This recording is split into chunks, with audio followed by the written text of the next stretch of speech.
ఈరోజు మనం చెప్పుకునే నీతి కథ రెండూ ఒకే చోట ఉంటే. దేవాపురంలో నివసించే రామయ్య, భీమయ్య స్నేహితులు. రామయ్య చాలా తెలివైనవాడు. భీమయ్య అమాయకుడు, కాని బలంగా ఉంటాడు. ఇద్దరూ పనికోసం నగరానికి బయలుదేరారు. అడవి మార్గంలో నడుస్తూ ఉన్నారు. చీకటి పడేలోగా నగరానికి చేరుకోవాలన్నాడు రామయ్య. అవును, లేదంటే జంతువులతో ఇబ్బంది పడాల్సి వస్తుంది బదిలిచ్చాడు భీమయ్య. కొంత దూరం నడిచాక వాళ్లకు ఒక మామిడి చెట్టు కనిపించింది. వెంటనే పండు కోసుకుని తినబోయాడు.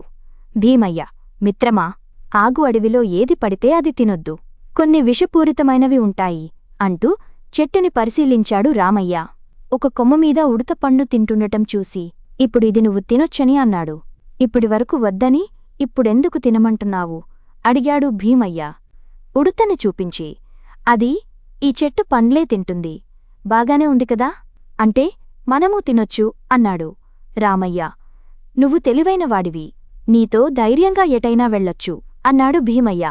ఇంతలోనే అక్కడ పొదల్లో ఏదో అలికిడి అయింది. వెంటనే రామయ్యను చెట్టు ఎక్కించి మెల్లగా ఆ పొద దగ్గరికి వెళ్లి చూశాడు భీమయ్య. అక్కడ దాక్కున్న ఇద్దరు దొంగలు ఒక్కసారిగా అతనిమీద దాడి చేయబోయారు. కాని వాళ్లను కొట్టి పారిపోయేలా చేశాడు. దొంగలను భలే ఎదిరించావు మిత్రమా, నువ్వు లేకపోయి ఉంటే నేను చాలా భయపడేవాడిని అన్నాడు రామయ్య.